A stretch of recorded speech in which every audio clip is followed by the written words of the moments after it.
एक तू ही निरंकार। माया रंग बरंगी जेड़ी तेरा जी परचांदी है, पक्की गल समझ ले मेरी ये आंधी ते जांदी है। सात संगत जी प्यार से कहना धन धनकार जी। अवतार वाणी के इस शब्द में ये जो माया के ऊपर ये बात से शब्द में दर्शाया जा रहा है कि ये संसार में जो दिख रहा है, संसार भी अपने आप में पूरा का पूरा या जो कुछ भी हम देखते हैं अपने जीवन में अनुभव करते हैं, इन आँखों से जो कुछ दिख रहा है वो सब माया ही है। वो इल्यूजन रूप में जो कहा जाता है कि कैसे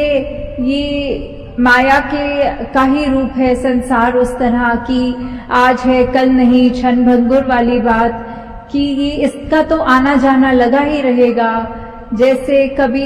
एक उदाहरण के तौर पे एक चीज हमारे जीवन में अगर अभी हमको भूख है तो हमारे आगे भोजन आ जाता है, तो उसके बाद हमारा इच्छा ये पहले रहती है कि भूख लग रही है तो भोजन दिखे, पर जैसे ही हमारा वो पेट भर गया, हमारी वो इच्छा की पूर्ति हो गई, तो फिर बस हम बीच में कभी कभी तो पूरा फुल्का भी नहीं समाप्त करते, आधे में ही छोड़ देते हैं। वैसे ही कोई भी चीज अगर है जो हमको भ्रमित भी करती है, लौड़ करती है अपनी तरफ, कि कैसे ये आकर्षण जो है इतनी चमक दमक दुनिया की कि कुछ भी देखा जाए हम उसकी तरफ इतने प्रभावित हो जाते हैं कि हम ये भूल जाते हैं उस समय कि कोई चीज हमको टेम्पररी ये सुख दे रही है, ये साधन सिर्फ जिंदगी जीने के लिए है, पर हम इतने इम्पोर्टेंस दे देते हैं वो साधनों को ही कि अपनी जिंदगी को उन साधनों के इर्द गिर्द घुमा लेते हैं। तो इस पे हमको विचार करना चाहिए कि कैसे सिर्फ ये जो माया का रूप ये परछाने वाला है, तो जब तक ये याद रहेगा कि ये एक आने जाने वाली चीज नहीं है, ये टेम्पररी है, ये कोई परमानेंट चीज नहीं है, तो उतना ही हम उससे एक अपना ऐसा साधनों के इस्तेमाल तक ही लिमिटेड रहे, उसको अपने मन पे अपने दिमाग पे इतना ना चढ़ा ले कि बिना उन साधनों के वो गुजारा होना संभव नहीं है। हाँ जी। सुख दुनिया दे परछावे ने जेकर प्रीता पाएगा, ढल गए परछावे जिस दिन रोएगा कुरलाएगा। तो यहाँ परछाओं की इस तरह ये दुनिया में सब ये माया को कंपैरिजन में किया जा रहा है कि जैसे अगर हम कहीं खड़े होते हैं, हमारे अगर पीछे से लाइट आ रही हो तो अपनी परछाई हमें आगे दिखती है, और अगर हम उसको पकड़ने की भी कोशिश करेंगे तो जितनी तेज हम आगे परछाई की तरफ जाएंगे उतनी तेज परछाई और आगे को जाएगी। तो ये माया भी उसी के संतुलन, उसी मुकाबले में ऐसे ली जा रही है कि ये तो एक परछाई ही है, हम चाहकर भी वो परछाई को नहीं पकड़ सकते, और जितना पकड़ेंगे उतना और उसका प्रभाव हमारे ये मस्तिष्क में आएगा, ये इस तरह हमारे जीवन में उसका असर आएगा। तो इन परछाओं को, ये टेम्पररी चीजों को, कि अभी आज एक खिलौना बच्चे को चाहिए, जैसे वो उसको माता पिता वो दिला देते हैं, तो अब कल को वो उस खिलौने से ही बोर हो जाता है, वो बस उसने जितना खेल लिया एक आधे दिन में खेल के, अब अगले दिन उसकी इच्छा एक नए खिलौने की तरफ करती है। तो वैसे ही हमारे साथ भी होता है कि जितनी भी ये परछाई रूप है, ये माया है, ये जो सिर्फ दिखाने के लिए है सामग्री, वो हम उसको निरंकार से ज्यादा जुड़े, ना कि वो सामग्री से। हाँ जी। जो कुछ अखी नजरी आंदा आवन जावन वाला है, अकलों अन्ना मूर्ख बंदा जो इस दामत वाला है। तो अब यहाँ कहा जा रहा है कि कैसे एक जो माया में पूरा दिन अपना व्यतीत कर रहा है, माया को ही सब कुछ मान रहा है, और ऐसे वो क्लेम करता है कि उसको ये सब चीजें अच्छी अच्छी दिख रही हैं, वास्तव में उसको इसमें एक अंधे व्यक्ति से कंपैरिजन किया गया है कि वैसे तो अंधा वो होता है जिसको नजर नहीं आता, पर यहाँ आंखें होते हुए भी क्या चीज देखनी है, क्या चीज इम्पोर्टेंट है, उसको तो नहीं देख रहा, वहां आंखें बंद हैं, और जिन चीजों की कोई ऐसी अहमियत नहीं है, जो हमेशा कायम दायम रहने वाली चीज नहीं है ये माया, उसको ही लेकर उसी के पीछे उसी को ही पकड़ के इस तरह बैठ गया तो फिर इसीलिए उसको ये कहा जा रहा है कि ये बिल्कुल एक उस तरह है कि चीज होकर भी अगर आंख बंद कर लें तो फिर वो अंधे की तरह ही यहाँ पे तुलना हो रही है। हाँ जी। चलदे नाल प्रीतां लाके आखिर रोना पैंदा है, हथ पल्ले नहीं पैंदा कुछ भी, सब कुछ खोना पैंदा है। तो अगर पूरी जिंदगी ही ऐसे व्यतीत हो जा रही है और बिल्कुल अंत समय में जब ये एहसास होता है कि कैसे यहाँ पे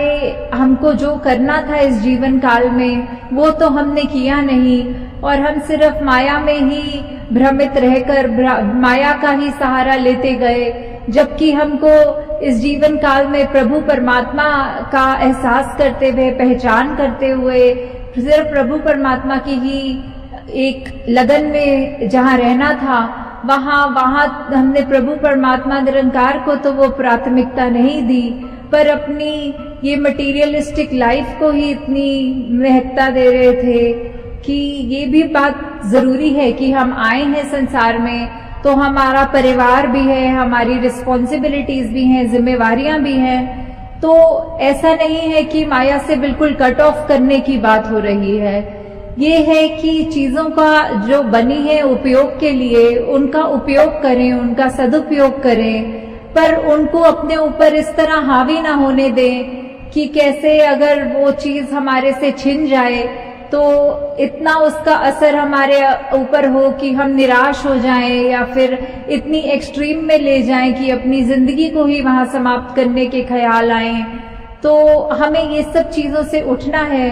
सिर्फ ये प्रभु निरंकार परमात्मा जो हमेशा एक ही रहता है, सहज रूप में है और उसी की ही ये मजबूती लेते हुए अपने जीवन को चलाते जाना है। हाँ जी। नाल संत दे प्रीत करे जो सुख ओ सारे पा लेंदे, संत अवतार करे जे कृपा अपने नाल मिला लेंदे। तो कैसे संतों का योगदान रहा है एक इंसान पर कि कैसे वो प्रभाव इस तरह अपना छोड़ते हैं कि जब हम सत्संग में आते हैं और यहाँ का प्रभाव उस तरह जो वचन बोले जाते हैं उनको इस तरह से अपने जीवन में उतारते हैं कि हमें फिर ये लगता है कि संतों ने हमारे को सही मार्ग दिखाया है।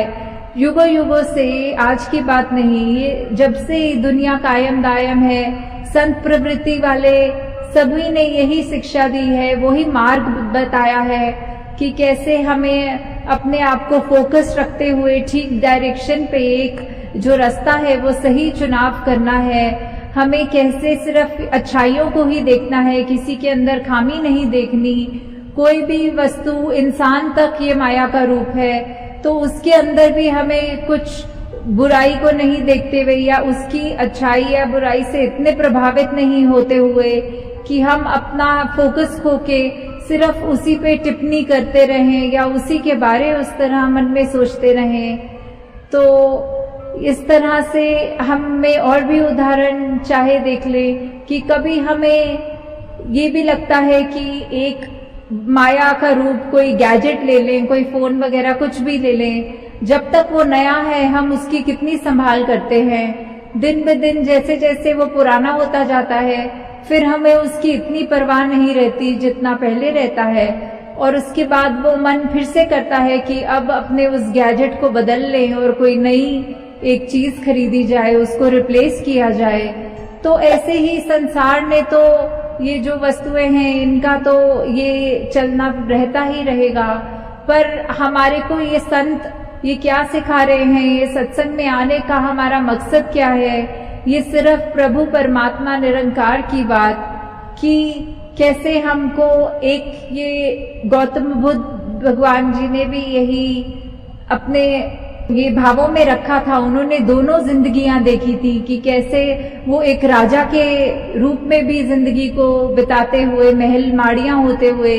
और फिर एक वो उनकी मेडिटेटिव वो जिंदगी जहां उन्होंने अपने आप को अलूफ करके बिल्कुल अकेला करके, तो बीच में उन्होंने एंड में जो निष्कर्ष निकाला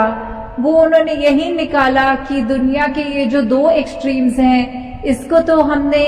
उस तरह नहीं अपनाना, पर ये जो मध्य मार्ग है, ये जो बैलेंस है, इसको मध्य मार्ग को ही हमको चुनना है कि जहाँ ना बिल्कुल कोई उतराई की बात, ना बिल्कुल चढ़ाई की बात, बस एक ही बात कि कैसे हमको अपने जीवन में ये सारी माया होते हुए भी, ये संसार जो माया का रूप है वो होते हुए भी हमें कैसे उस माया से बचते हुए सिर्फ और सिर्फ ये परमात्मा में अपना ध्यान जोड़ना है। कैसे हम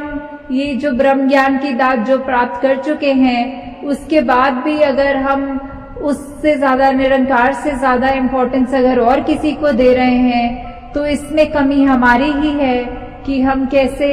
उसको इतना जो अनमोल सी वस्तु है उसको लेते हुए ध्यान में नहीं बल्कि और चीजों में दिन रात लगे हुए हैं। तो ऐसे ही वही बात कि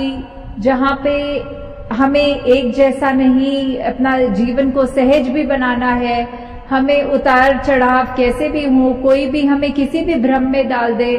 कभी कभी माया तो इतने सूक्ष्म रूप में भी आती है कि हमने चाहे किसी को उस तरह से देखा नहीं हो, पर कोई अन्य व्यक्ति कह देता है कि पता है वो फलाने बंदे ने आपके बारे में ऐसा कुछ कह दिया है, तो हम वहीं पर उस व्यक्ति के लिए मन में ऐसी ओपिनियन बना लेते हैं। तो उस समय वो छोटी सी चीज भी जो कि पता नहीं सचमुच उस व्यक्ति ने कही भी है हमारे लिए कि नहीं कही,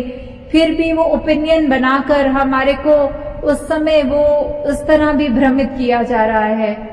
तो बस यही बात कि अंत में कि ये जो डिटैच्ड अटैचमेंट वाली बात होती है कि हमें ये जीवन मिला है, ये सारे सुख समृद्धि मिलती है, ये हमारे लिए वस्तुएं भी हैं हमारे आराम के लिए, उनका उस तरह इस्तेमाल करें कि जब तक हमारे पास वो चीजें हैं वो शुक्राना करें, और अगर कुछ हमें दिख रहा है कि किसी और के पास है हमारे पास नहीं, उसमें भी शुक्राना ही करें कि चलो जितना दिया निरंकार ने हमें उतना हमारे लिए अच्छा है। और उन चीजों का ऐसा प्रभाव भी ना पड़ने दे कि कभी अगर वो चीज हमारे पास थी और अब आज की डेट में नहीं है तो इतना उससे हम अटैच हो गए कि अब उसका ना होना हमारे को अंदर से हमारे मति भी मार रहा है, दिल को भी बुझा रहा है और ऐसे डिप्रेसिव ख्याल दे रहा है। तो दासी ने पहले ही बहुत आप सबका समा ले लिया है और आज संगत भी इतने उत्साह से दूर दूर से आई है, सिर्फ पठानकोट की ही नहीं, आसपास के जम्मू के भी और भी इलाके जितने भी आसपास हैं। तो ये जो उत्साह है आप सबका सेवा के प्रति, सिमरन के प्रति, सत्संग के प्रति, ये बढ़ता चला जाए। और जिस तरह अभी भी महापुरुष जिक्र कर रहे थे कि आज जहाँ हम सत्संग कर रहे हैं वो जंगल के रूप में ये एरिया था, और किस तरह आप संतों की सेवा लगकर ही ये इस रूप में हमको हो सका पॉसिबल कि यहाँ अब ये विशाल प्रांगण के अंदर आप सब आराम से बैठ रहे हैं। तो दासी और समाना लेते हुए इन्हीं शब्दों से आपसे आज्ञा चाहेगी, और यही अंत में फिर से गुजारिश कि जब हम अगर सत्संग में हैं तो सत्संग को प्लीज सत्संग की तरह ही लें। वो कोई मेला नहीं है, वो कोई ये बात ना सोचते हुए कि हम बस आएंगे आपस में सहेलियों के साथ बैठ के बातें करके घर को जाएंगे। नहीं, ये तो इतना ऊंचा स्थान है सत्संग का। यहाँ एक एक वचन भी अगर हम नहीं अगर मिस कर रहे हैं आपस की बातों में, और वो वचन पता नहीं कितना अनमोल है, उसने हमारे जीवन का क्या क्या बदलना है, क्या क्या रूप निखारना है,